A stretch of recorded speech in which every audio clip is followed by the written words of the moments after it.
여당이 주도하는 일명 허위 조작 정보 근절법이 상임위를 통과했습니다.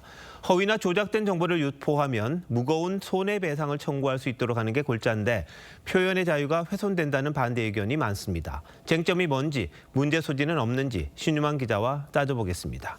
신 기자, 이 법안 내용 구체적으로 좀 알려주시죠. 네. 정확히는 정보통신망법 개정안이고 허위 조작 정보 근절법은 정치권과 언론에서 쓰고 있는 별칭입니다. 허위 조작 정보를 유포해서 피해자에게 손해가 났을 때 손해액의 최대 5배까지 징벌적 배상 책임을 지게 한다는 게 핵심입니다. 뭔가 나쁜 의도를 가지고 정보를 퍼뜨리려고 했던 그 주체에 대해서 책임을 묻겠다. 근데 그 책임을 조금 구체화했다. 이런 데 의미가 있을 거고요. 그리고 유튜브나 인스타그램 같은 덩치 큰 플랫폼을 대규모 정보통신 서비스 제공자라는 이름으로 법 안에 규정했습니다. 게재자는 이런 플랫폼에서 정보를 유통시키는 사람을 뜻합니다.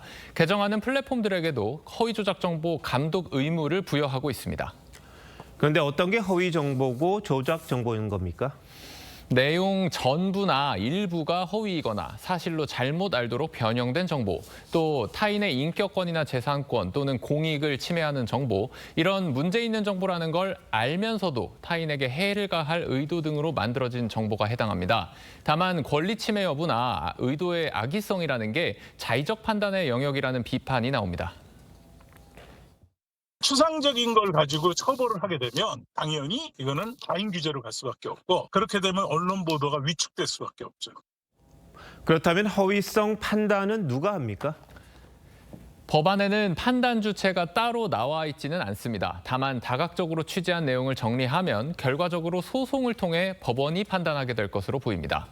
주목할 점은 유튜브 같은 플랫폼이 신중한 판단을 통해서 정보 삭제나 수익 제한을 할 수 있다고 돼 있는 건데요. 물론 플랫폼들이 자체 규정을 통해서 이미 하고 있는 일이지만 우리 법률로 이들의 검열권을 인정해 주는 것 아니냐는 비판도 나옵니다. 소송이 앞으로 정말 많아질 것 같은데요. 근데 정치인이나 대기업 같이 힘 있는 사람들도 손해배상을 청구할 수 있는 겁니까? 그렇습니다. 2021년에 추진되다 무산된 언론중재법에는 고위공직자, 선출직 공무원, 대기업 임원 등은 징벌적 손해배상을 못하게 하는 규정이 있었는데요. 이번에는 이 규정이 빠졌습니다. 그러자 언론노조는 권력자들이 무분별한 소송으로 언론의 입을 막을 거라고 반발했는데 논의 과정에서 민주당이 묻지마 소송은 각하시킬 수 있도록 하는 일종의 보호조항을 넣자 어느 정도 만족한다면서 물러섰습니다. 그런데 법원이 이 소송이 언론 입막음용인지 아닌지 판단하기는 사실상 어려워서 실효성이 떨어진다는 우려도 나옵니다. 복잡한 문제 같은데요. 우리가 참고할 만한 해외 사례는 없습니까? 미국 수정헌법 1조는 의회가 언론의 자유를 제한하는 법률을 제정할 수 없다고 규정합니다. 언론이 사실상의 악의를 갖고 보도를 했는지 원고가 입증하지 못하면 일부 허위 정보가 포함됐더라도 해당 보도는 합법이라는 그런 연방대법원의 판결도 있었습니다. 언론의 가장 중요한 기능이 권력에 대한 감시와 비판인데 이 기능이 위축되지 않을까 좀 걱정이 되는군요. 신 기자, 잘 들었습니다.